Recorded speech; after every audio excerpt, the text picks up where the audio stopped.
Welcome, everyone. I'm going to call the Wednesday, June 18th, January 2023 Policy and Academics Committee meeting to order. First item is roll call. Dr. Dennis Gia. Here. Ms. Valerie Bourgeois. Here. Ms. Leslie Wells. Here. Thank you, Mr. Martin. Next item, policy and procedure. Proposed policy revisions to consider approving revisions to policy BC, meetings changing the meeting time from 6 p.m. to 7 p.m. Do I have a first and second? Okay, Ms. Wells first. Ms. Bourgeois a second. That puts the item on the floor for discussion. Any public discussion, or I'm sorry, public comment on this item?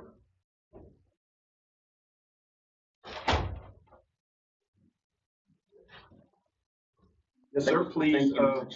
Yeah, you know the protocol. Ron Sopke, 110 Bourgeois Street, Raceland, Louisiana. Thank you, Ron. I know this item was actually changed last term by former board member LaFont.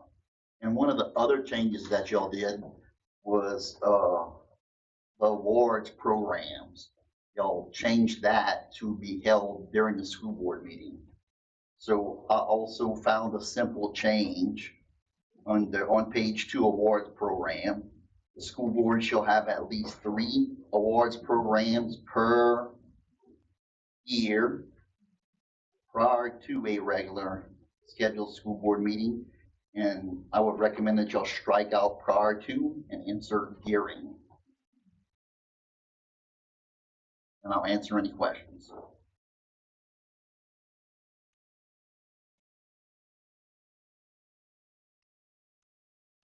Okay, thank you. Any questions? All right, any other public comments? Any board discussion? Ms. Wells? I would just like to say that I did speak to several constituents in my district as to what time they prefer. Spoke to about 15 people and they all said 6 o'clock. These were working and non-working parents and teachers, and I also spoke to a principal. So I just wanted to say that comment before I vote. Okay. I'm sorry, can you speak up? I'm sorry. Yeah. So Ms. Wells, could you repeat? Yes, I just wanted to say that I spoke to about 10 to 15 people in my district about which time they would prefer, both working and non-working parents. All but one said 6 o'clock. One said it didn't matter. She'd make it here regardless. I spoke to a couple teachers and a principal as well. Okay, Ms. Bourgeois next. Yes, originally when we had this item up to change, I was against changing it to 6.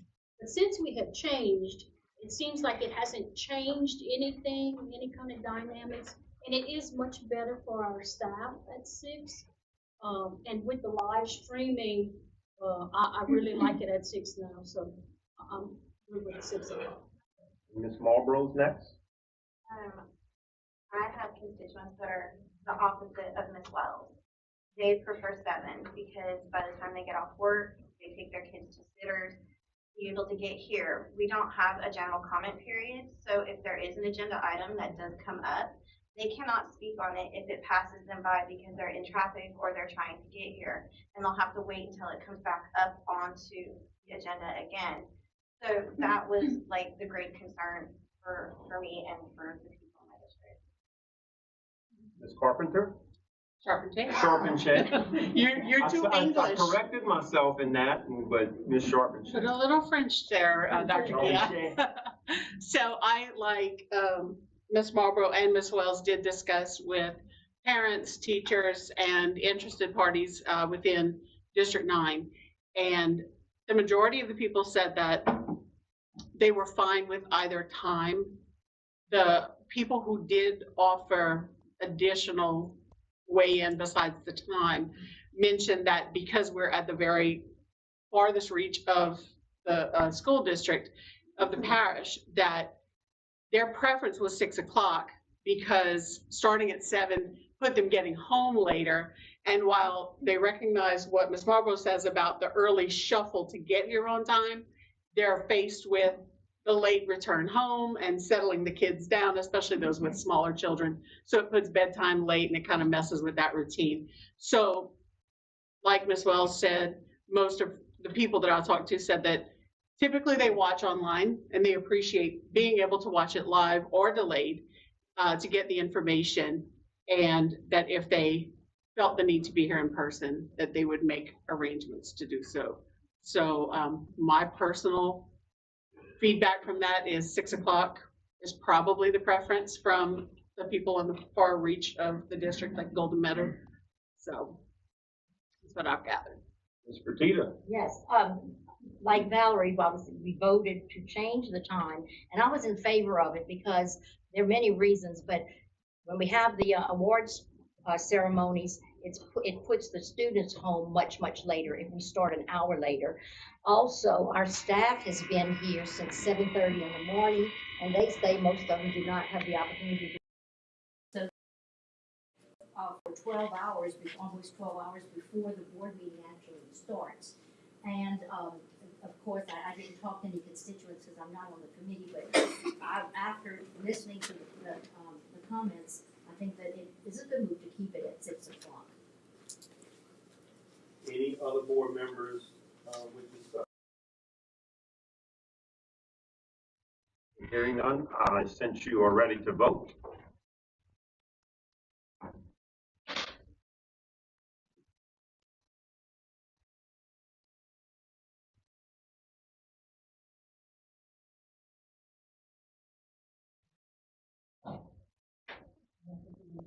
All right, it's gonna have to be a hand vote.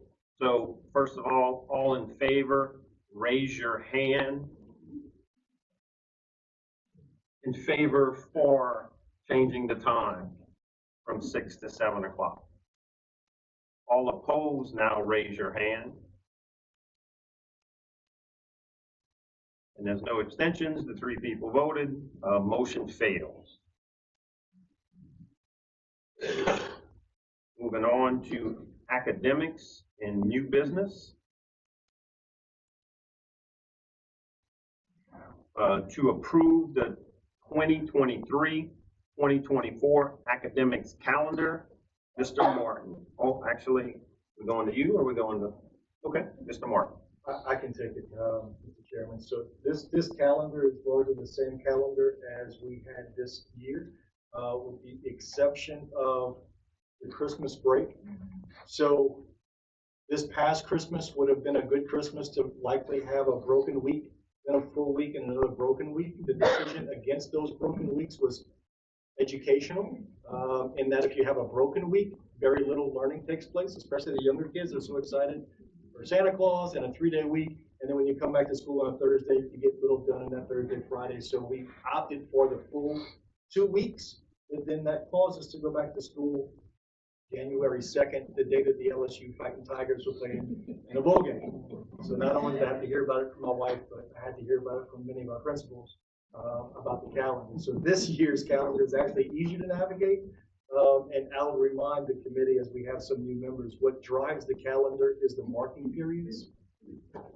Schools want the second marking period to end right before the Christmas break so that we don't come back to school after Christmas and have to tidy up the second marking period with those grades. So once you establish the last day of the second 9 weeks as the day before the Christmas break, fall break, Thanksgiving, Martin Luther King, Mardi Gras, and Easter fall into place. The real question just becomes, what do we do with Christmas? This year, as you can see, Christmas falls on a Monday.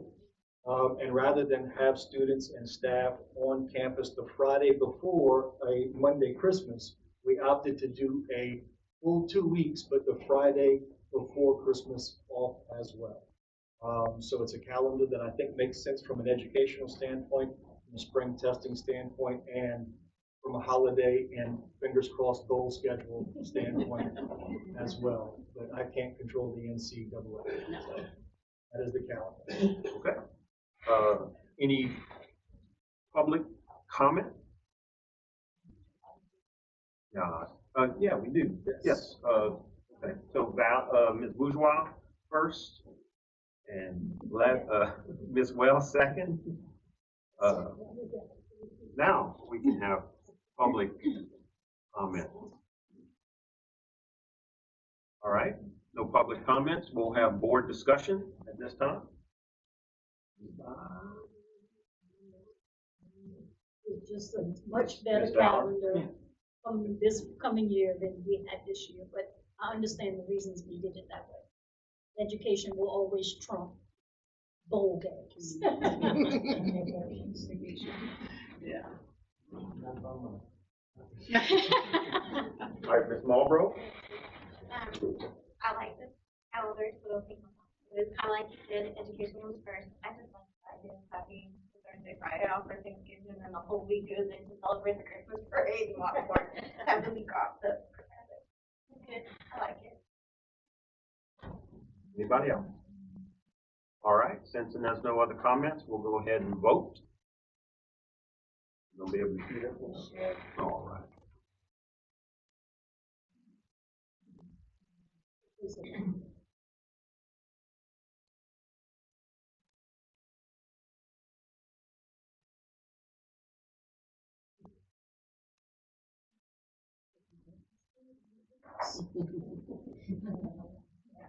All right, so it looks like we'll have to take a hand vote. So again, all in favor of approving the academic calendar, please raise your hand.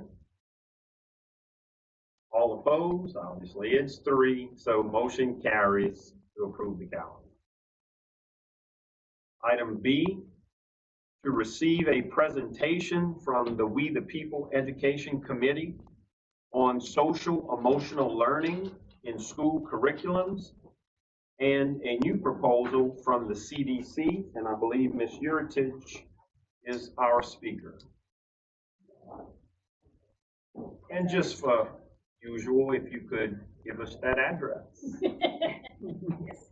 I'm Shanna Ellender Uritich, 466 Crossing North Street in Thibodeau, and I'm so excited. We have so many people here. Isn't that great? Understood. That's not what's supposed to be. There we go. All right, and so look, we'll do our best to let the presentation go on completely, and then we'll kind of open it up at that point for anyone else. That way, you know, there's no kind of in between. We want you to have the floor and be Because able there's to. some stuff that I'll refer to that you might go, what is that? But then I explain it. Okay. So that's perfect. And I have my timer. So, all right. So hi, I'm Shanna. I'm with We the People, Bayou Community. It's a kind of grassroots movement that, and I'm on the education committee, and what we like to do is research. And then we find things that we might want to bring forth before the, the board that has to do with the schools and education. And so we started talking about social and emotional learning. And once I looked into this, I found out so much information. I can't wait to share it with you, but this one's tricky. This one's tricky because it includes race. And this isn't about race, though. It's about our education system and how it's about to change.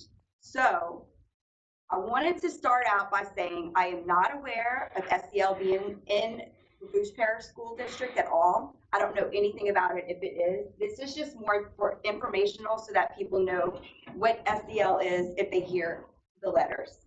So I'm going to share information about I just said that. I'm going to talk about what SEL is not, what CASEL says that SEL is, and connecting the dots that I connected. So CASEL is the Collaborative for Academic, Social, and Emotional Learning, and its website is casel.org. CASEL is the nation's leading organization advancing the academic, social, and emotional competence for all students. Their mission is to help make evidence-based social and emotional learning, which is SEL, an integral part of education all the way from preschool throughout high school. For our research, I'm thinking, what could be wrong? I'm a school teacher. Everybody needs social skills. Some of these kids really need it. I need it. So you know what, I could do a little, but they also need emotional coping skills. So that what could be wrong with social emotional learning? Logical. question. But what I found as I started digging is it was one of my favorite ways to teach. You get to teach people how to teach students how to communicate with what they're learning. Tell your partner what you learned about whatever character, and they start talking about that. I love that, and that's what I saw. So I thought it was a way to teach students to communicate with one another during academic learning time. I think a lot of people have that misconception or think that that's all that it is. Another possibility that I've heard is that counselors come into the classroom, they teach lessons, they teach what bullying is, how to deal with bullying, and counselors do that. I know when I was in Terrebonne Parish, counselors did that, and I thought it was great. That's not SEL though. Also, there are students who have gone through trauma. The counselors will pull them into their office and they'll have sessions with them, and that's needed, but that's not SEL either. I kept digging. So I stopped reading articles and I went straight to CASEL.org to get the rest of my information. So everything else I'm going to say is straight from CASEL.org. This is how CASEL describes the 3 forms of SEL. The first form is personally responsible SEL, and that's how it's presented, and that's everything that I initially read and that I really liked. It exemplifies, they describe it as exemplifying good character, and it's generally helpful in his or her community. Participatory SEL, also I like. So this is the next set of lessons where students are actively engaged in clubs and organizations. I want my kids to do that too. Sounds good. In 2020, CASEL updated the 3 forms to be more specific to the original goals of SEL, is what they said. So they added transformative SEL, which they describe as justice-oriented SEL. And they describe it as critically analyzing socio-political forces and taking action to fight injustice. So I watched a webinar led by the president and CEO of CASEL, Karen Naimi, and it was called SEL as a Lever or a Tool for Equity and Injustice. What she started it out by saying is, we believe that there is no system more important than education to fighting against racism. And we believe that our work with social and emotional learning must actively contribute to anti-racism. SEL has the potential to do a lot of things. It has the potential to help people move from anger to agency and then to action. We see, and this is the president and CEO of CASEL, we see SEL as a tool for anti-racism. We also know that the education system itself needs transformation. She then hands the meeting over to the assistant or the vice president of research, Rob Jagers. And he says, SEL itself is rooted in social justice. And so we're really getting to better illuminate or articulate. This is a lot of word jumble. So I'm going to kind of like dissect it for it, y'all. So we're really getting to better illuminate or articulate how SEL's framed and the way it's sketched out, and the resources and interests it generated could really be made relevant to issues of collective well-being for all young people. What this says is, we see how much people really like this. We've gotten lots of feedback in the resources, so we've gotten money in. So what we want to do, make this a little smaller. I'm sorry. He says, it's helped us to bring in concepts that were more consistent with justice-oriented or transformative SEL. This is how he's describing it. So we anchored the work in the existing SEL framework that provided us a rough sketch that we used as a palette to paint a deeper picture of what we deem to be relevant for young people of color. So this is how he's explaining it in the webinar. We thought it was about students learning to communicate with one another, and it is. Form 1 is. And Form 2 is about joining, becoming actively involved in clubs. And then now the third part they added in later to add in transformative. Okay, so what did I find out? How is all this connected? I'm going to connect the dots. I promise it's going to make sense. Critical race theory is a theory that states that in the United States and its institutions are inherently racist. That's what it is. That's what it is. Teaching CRT or critical race theory is no longer allowed in a lot of parts of the United States, so it's no longer lawful. Dr. Quentin Bostic, PhD, he's a content manager for the teaching lab, which puts out curriculum, SEL curriculum. He lost his teaching license in 2017, and when he didn't realize he was being recorded, he said, if you don't say the words critical race theory, you can technically teach it. He said that the state funds his curriculum, and they have no clue it includes critical race theory. Someone said, so how can your curriculum fly under the radar so no one knows he's using CRT? He says, it's DEI work. I'll tell you what that is. His curriculum is now used in Fulton County and Cobb County, where CRT is against the law. So critical race theory is the theory that says the United States and its institutions are races. Diversity, equity, and inclusion is what he was talking about. It's DEI, it's diversity, equity, and inclusion. And what I found out that is the language that's used to make CRT sound acceptable and necessary without saying it's CRT. And then social emotional learning is the last thing, and that's how they're slipping this into the schools. So they're calling it social and emotional learning. And it's coming full circle to what their plan was in the first place. They weren't able to get it rolled out in the beginning, so they had to add it in 2020, the part that they wanted to, that's how I see it. All right, this is when I'm gonna get into my feelings. So this is how I feel. If we keep telling kids there's something different about them because of their race, they're gonna start to believe us. How are children benefiting from this in our schools is what I want to know as a teacher. Are we teaching our kids to move backwards? Are any students benefiting from thinking the world is holding them back or that they can't do anything that they want to do? My biggest takeaway is that around the country, they're beginning to teach our children there's a difference between students who sit next to one another depending on their skin color. And that's something, and that there's something that needs to be done about it. And it says that specifically on the site. And it's called Transformational SEL. My opinion is that school should be about academics and not about social justice, and that's it. I want to keep it just to that. The school board meeting, we deal with academics. I just feel like SEL, I've learned enough about it to know that this is not academic, and that social justice should not be part of our academics. So, this was the reason I did the presentation. I have 14 seconds. Is to give you insight into what social and emotional learning is and isn't, and how it's being implemented in other school districts. Is to bring you awareness. Just be on the lookout. When you hear SEL now, hopefully you'll know more than you knew before, and you can share this information with others. Yes. Thank you. Very good, thank you. You're welcome. So seeing as how this is a report item, I would like to open it up for comments or, comments from the public. So it's not an action item, but any comments from the public?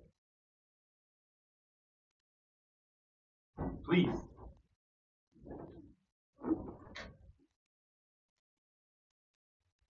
Debbie Melvin, 322 Cedar Tree Drive, Thibodeau. Thank you, Debbie.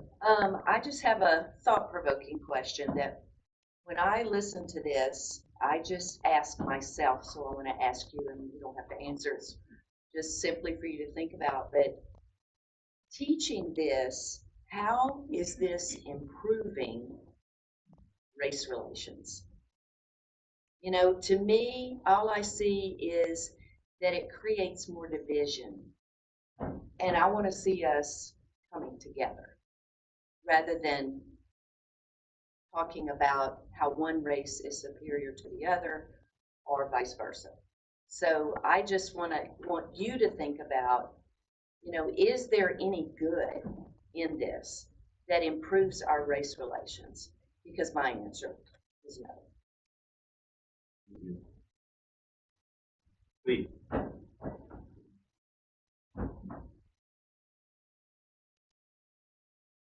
Neil Navarro, Morley Community Drive in Thibodeau.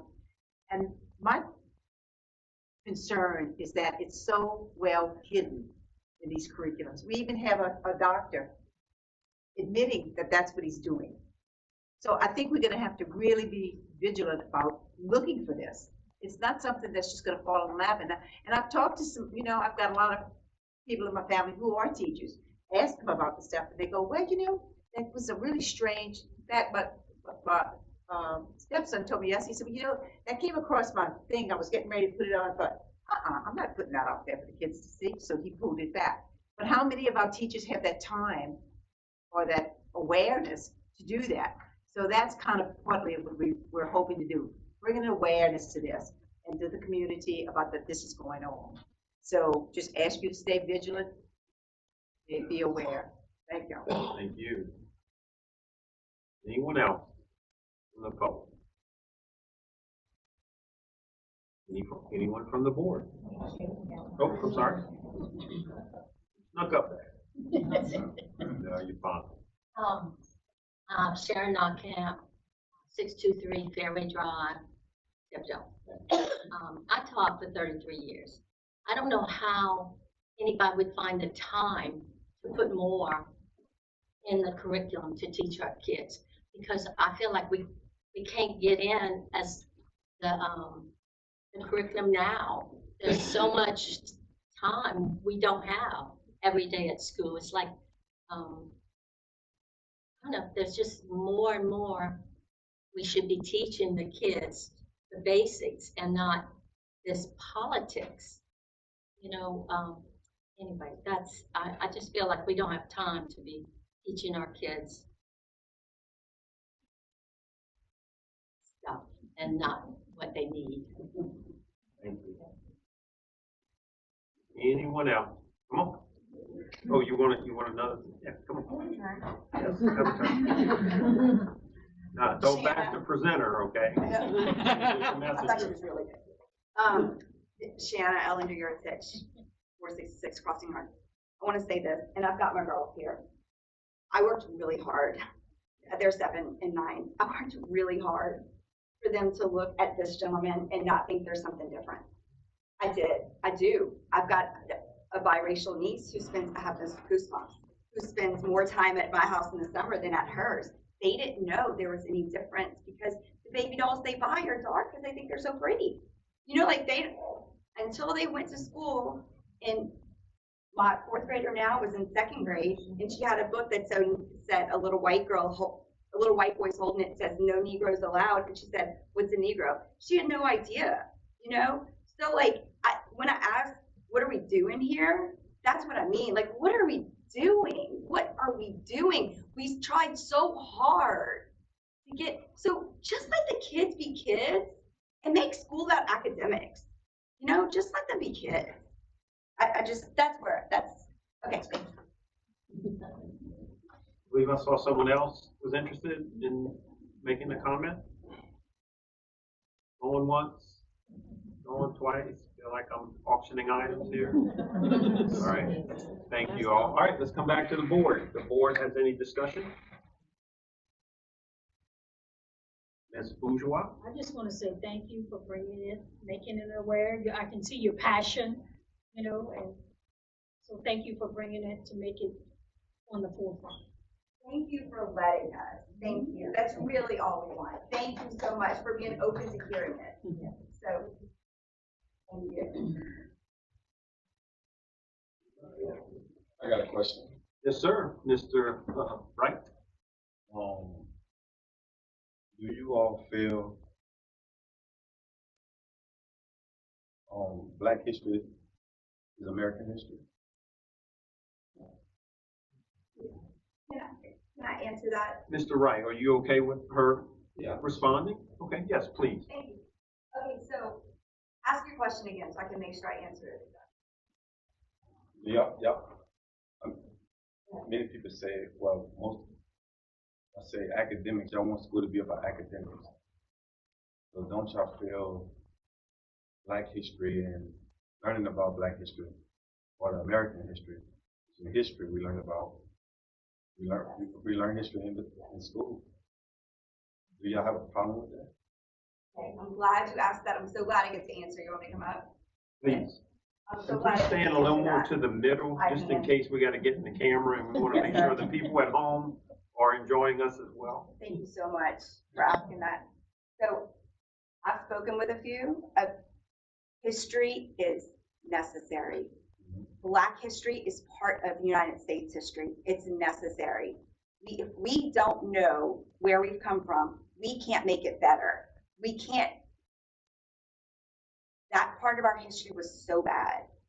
The civil rights movement, like what happened to African Americans was so bad, and kids need to know. We need to know. I don't think the social justice part of I don't know how to word it. I don't think that there needs to be a political part of it in school. I don't know if I'm answering your question, but without a doubt, 100%, we need to, yes, teach Black history as part of history. Have a Black History Month. Like all of it. Just not make the kids feel like, I don't know, not make them what like they caused it, or this makes something wrong with them. Yeah. Do you believe in systematic racism? I like systemic racism. Systemic racism. It's okay. Yes, I believe that there is racism. There was a lot of racism. Over time, it's gotten better, is my belief. Over time, it's gotten better. And that because at one point it was so bad, the racism was so bad, that that it's trickled. I see that, that at a certain point it has affected Black people more than white people in our country. I do see that. Yeah. And I think that that's important, that it's important to know that. I will teach my kids that. I don't want other people teaching my kids how they should feel at school. That makes sense? It's not really teaching them how they feel, just teaching them history. Not really a feeling, it's history. History's fine, but the social justice, is that what they call it? Justice oriented. I don't think that's the same thing as history. And what do you think it is? You say social, what you mean by social justice? What it talks, is this okay? No? Yeah, so y'all starting to kind of have the one-on-one going. I mean, y'all can meet after and talk. But obviously we want to get the meeting going, and I think that you would be open to talk with him directly, and I think he'd be open to talk with you directly. Yes, So, history, keep history. Yeah. Make sure African American history, Black history stays in history. It needs to be talked about. Yes. One quick comment I'd like to say is, I know that the selection of curriculum does not lie within our jurisdiction, that it's at a higher level. I would just like to know that we can remain seeing clearly with our eyes open to make sure that inappropriate material, politically led material, one way or the other, doesn't creep into our kids' education. And that's what I would like to know, that we have that ability to keep our eyes on it and to bring it to the next level if we do have concerns. And I think that that's why we're probably here as a board, is to be able to express our feelings and our needs to the state level, and hopefully make a difference if we feel like that's necessary. So. Ms. Marlboro? I like the fact that Mr. Myron brought up Black History Month, because culture is important. We want culturally well-rounded children, and we should celebrate heroes like Harriet Tubman. She, in her time, was a woman, and women had 0 rights at that time, and she did something that most men in our country have not done, and she did something amazing. And so, yes, I do believe that it should be taught to.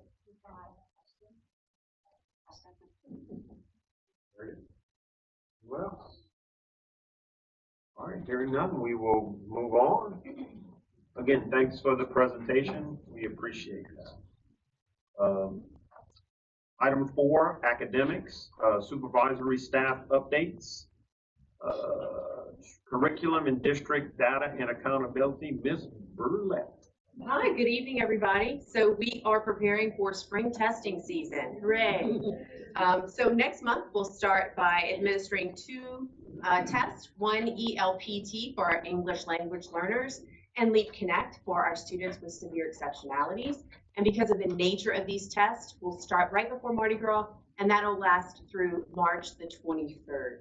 So we're gonna begin test by having a meeting of all our school test coordinators. That'll be this Friday. We're gonna go through test security and the different nuances of both of these tests so that we can be prepared to administer them when the testing window opens.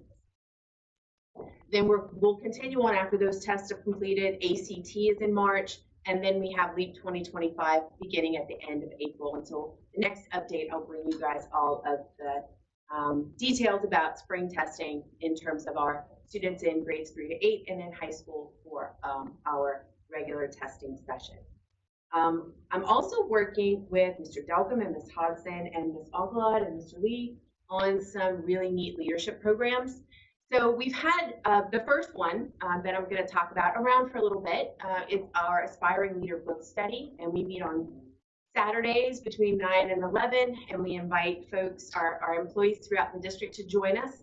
And so this spring, we're going to be covering Leaders Eat Last by Simon Sinek. So we're really excited. We get together, we talk about the book, we talk about leadership theory and how that applies in our schools.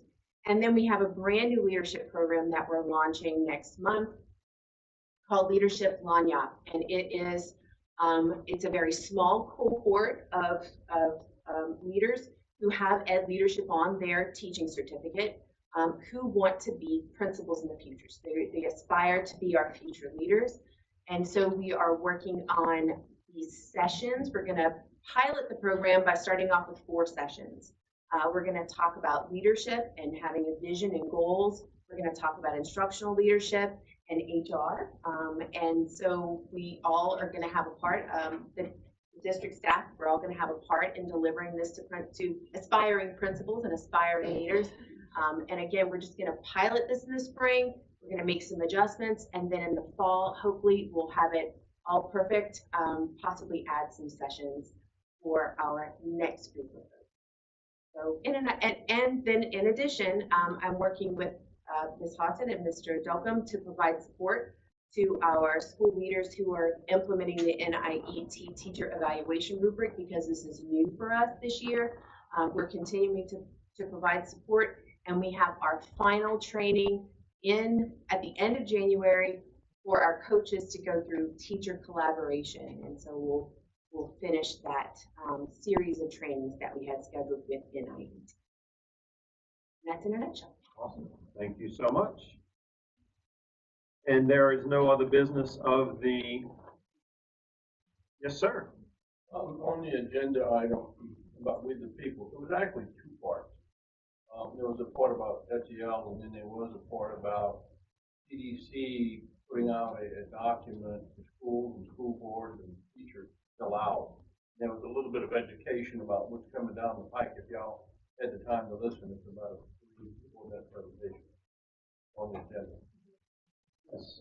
Well, sir, who's my representative for that? All right, Ms. Vicky, I'm sorry. I thought Ms. Yurtich had the complete floor, but. It's okay. I'm wondering if maybe if y'all let me, we'll do it next month, at the next academic. If it's a 3 or so minute thing, I'm good with you rolling now and. It's not for you. Oh, it's not. Yeah, and I'll probably take the time that you allow. Okay. Well, we can go ahead and anticipate. I mean, what is the pleasure of the board? It's going to be more than 3 or 4 minutes. We should probably. Okay. Ms. Vicky, would you be okay, next academic meeting? Okay, very good. And we'll look to have you then. Thanks for bringing that up. I completely missed it. Hey, throw that hand up and get my attention. All right, meeting's adjourned.